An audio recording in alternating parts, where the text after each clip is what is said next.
हम आपको देख सकते हैं ना? हाँ जी। हाँ ठीक है। Wherever the तो question आ जा is, फ्रेम में, roll आ over. जाओ तो बैठ जा।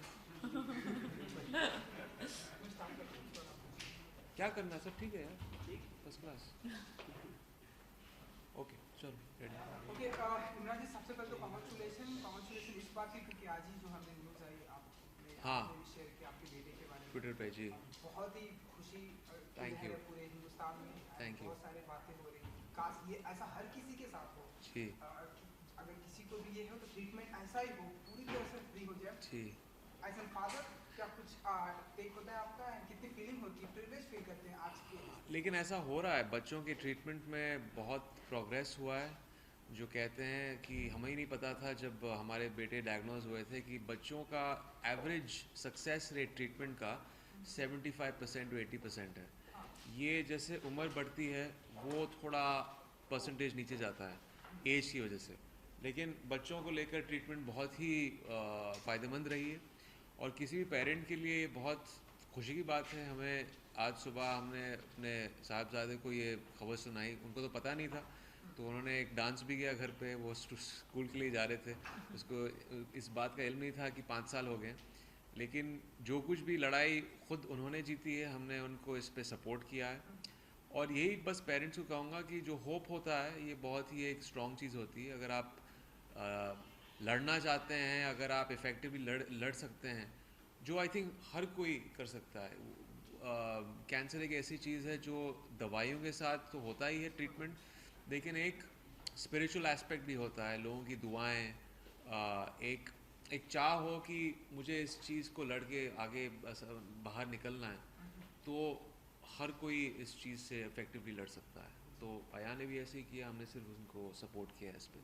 अच्छा इमरान जी, जब भी वो आपकी फिल्म को, आपके ट्रेलर को या चीज इंडिया को ट्रेलर को या गाने को जब भी स्क्रीन पे टीवी पर वो देखते हैं आपको, क्या रिएक्शन होता है उनका? या फिर क्योंकि माना कि अभी वो छोटे हैं लेकिन नहीं, फिर अच्छा रिएक्शन है। और वो उनको भी मुझे देख के वो कहते हैं कि मुझे एक्टर बनना है, लेकिन मैं कहता हूँ कि यार ठहर जाओ अभी।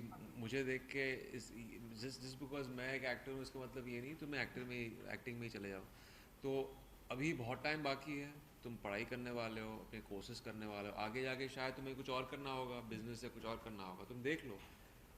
फिक्स रूल नहीं है, कंपल्शन है नहीं है कि अगर आपके फादर या मदर किसी प्रोफेशन में है तो आपको ही वही प्रोफेशन फॉलो करना है। बट बहुत खुशी होती है। लेकिन अभी जिस तरह के हैं वो एक्टिंग के आसार नज़र आ रहे हैं, जिस तरह वो उनका चाल चलन जिस तरह वो करते हैं, सब डांस के ही उनका एक तरह से कंसंट्रेशन है, और वो किक बॉक्सिंग ये सारी चीज़ें करते हैं। तो हाँ, बड़ी खुशी होती है उनको। चीट इंडिया का प्रोमो देखने के बाद मुझे उनको बोलना पड़ा है, यार मैं प्रमोट कर रहा हूँ, प्रमोट नहीं कर रहा हूँ चीटिंग, ये कैरेक्टर प्रमोट कर रहा है चीटिंग, तो अपने स्कूल में तुम चीटिंग मत करना। हाँ सब सर अयान और आपकी जो जर्नी रही सिचुएशन में रहता रहा, जी आपने बुक लिखी थी फिश ऑफ लाइफ, तो जी। उसको आप एक फिल्म में बनाना चाहेंगे? फिल्म में बनाने की कोशिश हो रही है एक तरह से। जो हमारी डॉक्यूमेंट्री हमने लिखी है, क्या है ना कि हमारे देश में जनरली डॉक्यूमेंट्रीज़ को इतनी अहमियत नहीं दी जाती है। जब कोई एक्टर इस चीज़ से जुड़ा है तो 5 गाने लेके आ जाओ, एक्शन सीन लेके आ जाओ, तो डॉक्यूमेंट्री ऐसी बनती नहीं है। लेकिन मैं चाहूँगा कि आने वाले कल मैं वो डॉक्यूमेंट्री बनाऊँ, क्योंकि स्क्रिप्टिंग हो चुकी है बाकायदा, पूरा सब लोगों ने काम कर लिया है इसमें, तो डेफिनेटली बनाएंगे। Good evening chef. Good evening. Good evening. अब तो कुछ ही दिन रह गए हैं आपकी पहली फिल्म है। हाँ, मेरी मेरी फिल्म पहली भी मतलब उस शुक्रवार को कई कई बार झेल चुके हैं। आपके मन में क्या चल रहा है अभी कि मतलब आज 13-14 हो गई, 4 दिन बचे हैं, आपके उसमें मन में क्या है? सच बताऊं तो पंजाबी गाने चल रहे हैं मेरे दिमाग में, क्योंकि मैं बहुत एक्साइटेड हूँ। तो मैं तो करने वाली हूँ अपने फैमिली और फ्रेंड्स के साथ, मैं जाके फ्राइडे में जो हर शो है चीट इंडिया का, हम टिकट्स बुक करने वाले हैं। और जो सिंगल स्क्रीन में हम करते थे ना, वो टिकट्स फाड़ के डांस करना, वो मैं करने वाली हूँ। अगर आपको थिएटर में कोई रोना सुनाई दे या कोई नाचना गाना सब सुनाई दे, वो सब मेरे फैमिली के मेम्बर्स होंगे, मेरे फ्रेंड्स होंगे और मैं होंगी। इमरान, यही उत्साह रहता है ना जब पहली फिल्म होती है। आपको याद है अपनी पहली फिल्म का जब रिलीज? हाँ, मैं एक्चुअली मेट्रो थिएटर में गया था यहाँ पे देखने के लिए, और मैं चाहता था अंदर से कि लोग मुझे रिकग्नाइज़ करें, लेकिन क्या हुआ, थोड़ा टाइम लग गया, क्योंकि मेरा मेकअप ऐसा था कि लोगों को पता नहीं चला कि यही रघु है। लेकिन लेकिन फिर मेट्रो के कैंटीन में फिर लोगों ने देखने लगे, फिर उनका मेरा नाम नहीं तभी पता था, फिर कहने लगे रघु रघु, और इंटरवल के टाइम पे फिर बाहर निकले और एक पूरी भीड़ इकट्ठा हो गई थी बाहर रास्ते पे, और मॉब हो गया था, मॉब सिचुएशन हो गया था। बट वो मेरा पहला एक्सपीरियंस था एंड काफ़ी मज़ेदार था। श्रेया, ये प्रयास कर रहे हैं इमरान की टैक्स फ्री हो जाए फिल्म, तो और भी अच्छा हो जाएगा, क्यों?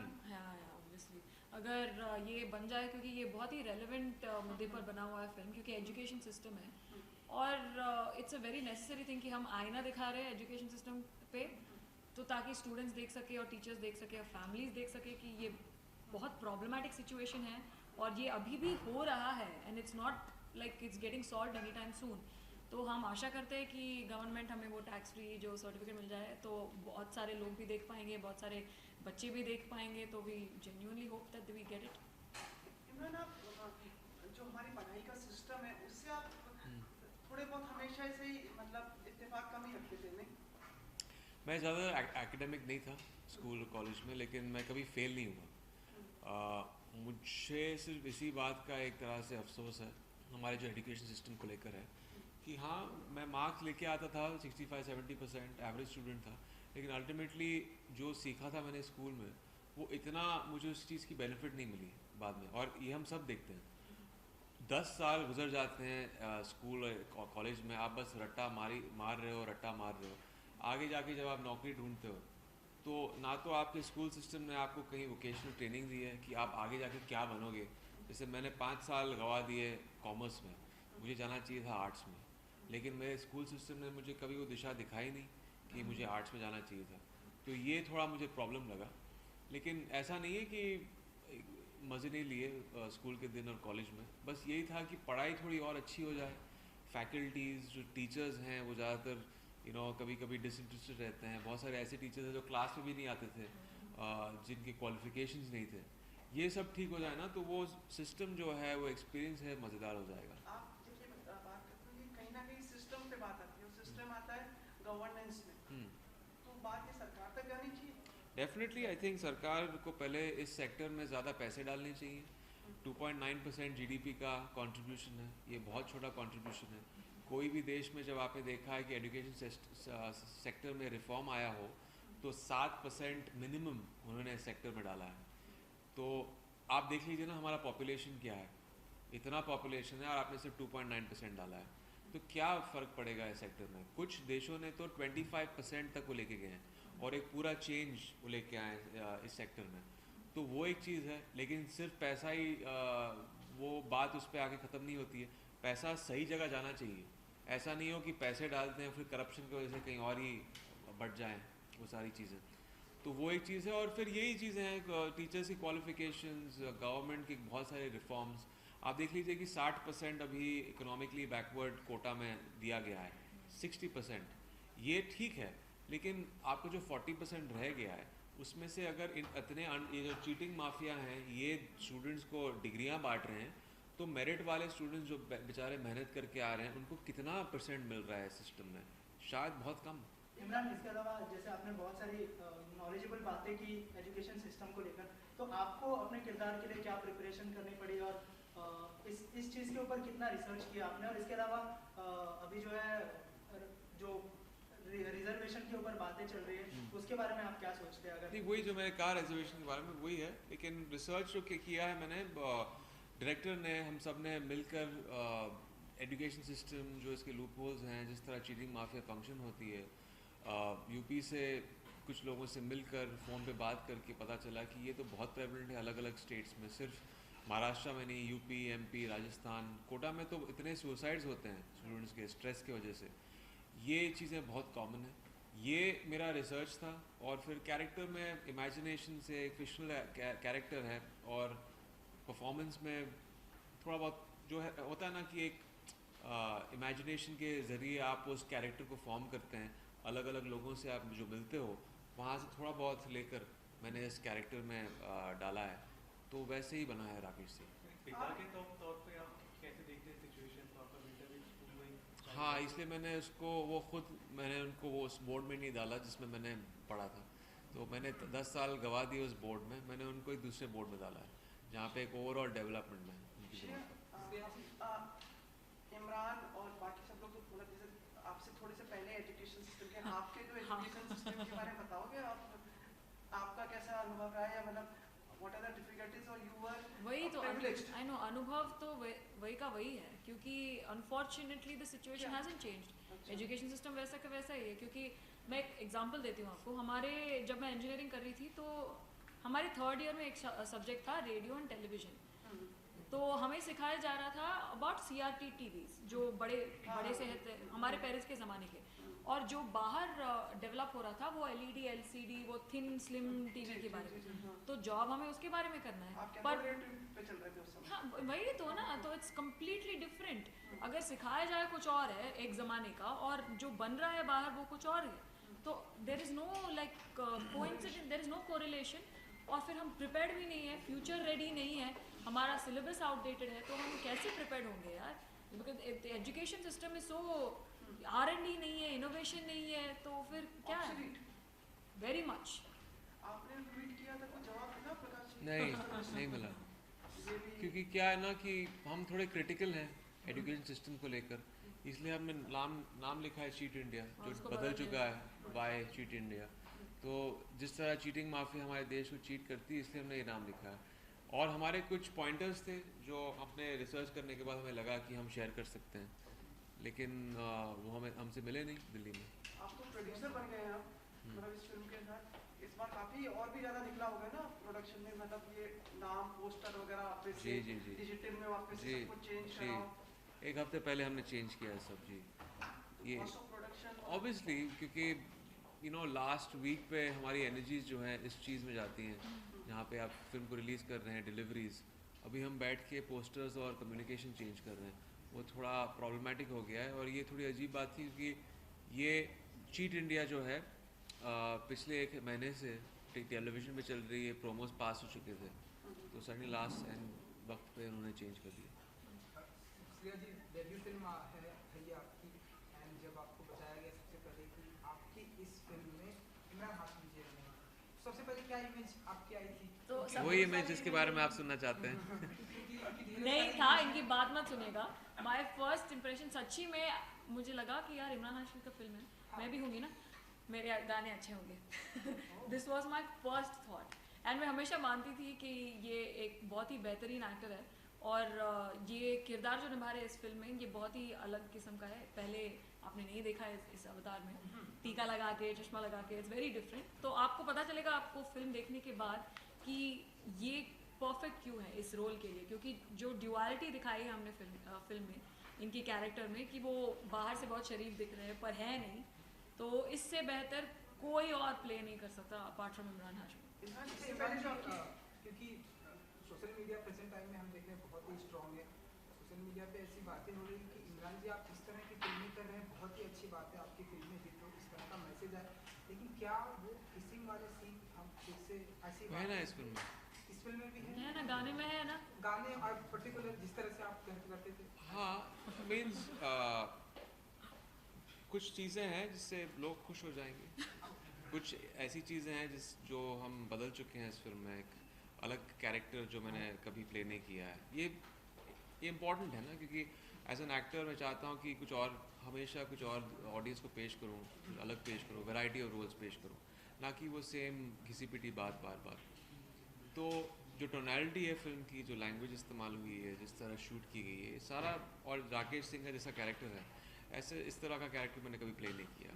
तो ये एक नयापन है जो एक तरह से ऑडियंस को हम शो पसंद आएगा। इमरान आपकी जो फिल्में, हाँ बोलो। इमरान आपकी जो फिल्में होती हैं CBFC से हमेशा उनका नाता है थोड़ा वैसे ही रहता कभी है। कभी, अब हमेशा नहीं, कभी कभी। ये तो फिल्म अच्छे कंटेंट की थी, अच्छे नियत की थी, हाँ इसमें भी उन लोगों को मतलब असुविधा होगी। हाँ, यही था कि उन्हें लगा कि ये नेगेटिव टाइटल है, इसको शायद वाई डालने से थोड़ा पॉजिटिव हो जाएगा। लेकिन देखिए, हम जितना बोल सकते हैं अभी शायद कोई हमारी बात मानेगा नहीं। आप देख लीजिए ना, जब आप मीडिया के लोग, आप जब फिल्म देखोगे कुछ दिनों में, तो आप देख लो ये सही टाइटल था इसके लिए या ये सही टाइटल है वाई चीटिंग है। तो फिर आप लोग ये बात उठाइए फिल्म देखने के बाद।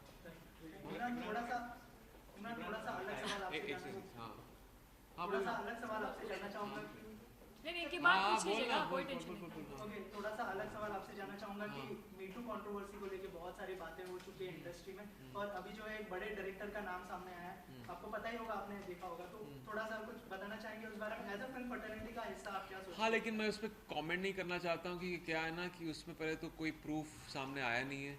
एलिगेशंस जो हैं वो डायरेक्टर ने कहा है कि बेबुनियाद है, तो पता नहीं वो इनके बीच वाली बात है, कुछ प्रूव नहीं हुआ है। बहुत सारे ऐसे एलिगेशंस आए हैं सामने, जब तक बात प्रूव नहीं होती ना तब तक उस पर बात करना शायद सही नहीं होगा। इस चीज़ की शुरुआत जो है तनुश्री दत्ता ने की थी। तनुश्री दत्ता ने आपके साथ काम किया, लेकिन आपकी बहुत ज़्यादा तारीफ की थी उन्होंने।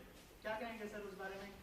नहीं, बहुत अच्छा है कि उन्होंने इस मूवमेंट को इन द फोरफ्रंट वो लेके आई, क्योंकि बहुत ज़रूरी था। ऐसे बहुत सारे मर्द हैं सिर्फ हमारी इंडस्ट्री में नहीं जो औरतों का फ़ायदा उठाते हैं, और इनको सोशल मीडिया के थ्रू अभी एवेन्यू मिल चुका है। तनुश्री ने ये जो वेव है शुरू किया है हमारे देश में, तो बहुत बहुत अच्छा है, बहुत पॉजिटिव है। टाइगर्स में भी आपको एज एन एग्जीक्यूटिव प्रोड्यूसर का क्रेडिट था, तो उसमें भी आप प्रोडक्शन भी इन्वॉल्व थे? थोड़ा बहुत, लेकिन इसमें थोड़ी ज़्यादा रिस्पॉन्सिबिलिटी है, क्योंकि यहाँ पे क्या था, टाइगर्स तभी प्रोड्यूसर्स ऑन बोर्ड थे और स्क्रिप्ट बन चुकी थी। हमारे जो डायरेक्टर थे उन्होंने बॉस्निया में वो स्क्रिप्ट लिख ली थी और उन्होंने जो रिसर्च किया था पहले से किया था।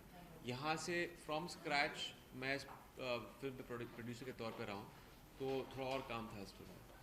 श्रेया, ये फिल्म आपके लिए क्या करेगी और क्या चाहती हैं कि क्या कर देंगे? ओ यार, मुझे पता नहीं क्या करेगी, फ्राइडे को पता चलेगा कि क्या करने वाली है फिल्म। बट आई होप, क्योंकि इतना पहली बार मेरा काम इतना लार्ज स्केल में प्रेजेंट हो रहा है और ऑडियंस जज कर सकती है कि मेरा काम कैसा है और मैंने क्या किया, और मैं पसंद आई कि नहीं, मुझे फिर से एंटरटेन करने का मौका मिलेगा या नहीं। तो या इस फ्राइडे को पता चलेगा कि इसके बाद क्या होने वाला। मैं भी एक्साइटेड हूँ पता लगाने के लिए। इमरान, आपके कुछ अंतिम शब्द जो आप समराइज करना चाहेंगे इस फिल्म को और दर्शकों तक कुछ अपनी आवाज़ पहुँचाना? वेल, यही कि फिल्म हमारी वाई चीट इंडिया 18 जनवरी को रिलीज़ हो रही है, और ये हमारे बहुत ही खोखले एजुकेशन सिस्टम के बारे में है। इस सिस्टम को सब हम झेल चुके हैं। ऐसा नहीं कि हम इस सिस्टम से कुछ सीखते नहीं हैं, लेकिन बहुत सारी ऐसी चीज़ें हैं जो हम सीखते नहीं हैं। रट्टा मारने का फंडा, बहुत सारे ऐसे टीचर्स हैं जो क्वालिफाइड नहीं हैं। इसमें एक चीटिंग माफिया है जो बाकायदा हर स्टेट में काम करती है, जो इस सिस्टम को और भी खोखला कर रही है। वो किस तरह से फंक्शन होती है वो आपको हमारी फिल्म में हम पेश कर रहे हैं वाई चीट इंडिया में 18 जनवरी को। Thank you. इमरान, आप जाए उससे पहले एक अंतिम चीज़ कि अपने बेटे की बात की। इन जनरल आप जो इतने सारे कैंसर पेशेंट्स हैं उनको क्या सलाह देना चाहिए कि बच्चे, बड़े और सब लोग, और किस तरह से इसको आज के समय में प्रिवेंट किया जा सकता है? अगर आप कुछ वेल, प्रिवेंटिव यही है कि आपकी खुराक अच्छी होनी चाहिए। अगर अडल्ट्स शराब, सिगरेट्स, गुटखा ये सारी चीज़ें लेंगे तो कैंसर रेट जो है बढ़ जाता है। आप ठीक तरह से उस चीज़ को ट्रीट नहीं कर पाएंगे। लोग सोचते हैं कि अगर आपके परिवार में किसी के पास कैंसर है तो आपको कैंसर डेफिनेटली होगा। जेनेटिक कैंसर में एक बहुत ही छोटा परसेंटेज है, वो है 10%। जो 90% कैंसर रेट्स होते हैं किसी भी सोसाइटी में वर्ल्ड वाइड, वो एनवायरमेंटल के रीज़न की वजह से होते हैं। जो आप एयर पोल्यूशन, खाना जो खा रहे हैं, आपकी खुराक अच्छी नहीं है, शराब, स्ट्रेस, ये सारी चीज़ों को चेक रखिए और आपको कभी कैंसर नहीं क्या होगा। क्यूरेबल है और लोगों को आशा रखनी चाहिए? क्योरेबल है, ज़रूर है। सिर्फ दवाइयों से नहीं है, कीमोथेरेपी और रेडिएशन से नहीं है, लेकिन जो खुराक है आपकी, जो एक लाइफस्टाइल है, उसका एक बहुत ही इम्पॉर्टेंट कंट्रीब्यूशन है उस मेडिसिन के साथ। फैमिली का क्या सपोर्ट हो सकता है इसमें? यही है कि फैमिली आपको सपोर्ट करें, एक तरह से एक होप दें, और अगर आपको लड़ना है तो इफ़ेक्टिवली आप इन चीज़ों से लड़ सकते हो। एक तो दवाई से है, और खुराक, लाइफस्टाइल, और बस पॉजिटिव तरीके से लड़ें। दुआएं हों, आप दुआ करें, प्रार्थना करें कि आप ठीक हो जाएं, और उस पर काम करें, एक्सरसाइज भी करें, तो मामला ठीक हो जाएगा। बहुत बहुत धन्यवाद। Thank you so much. Thank you. Before you leave, just post for the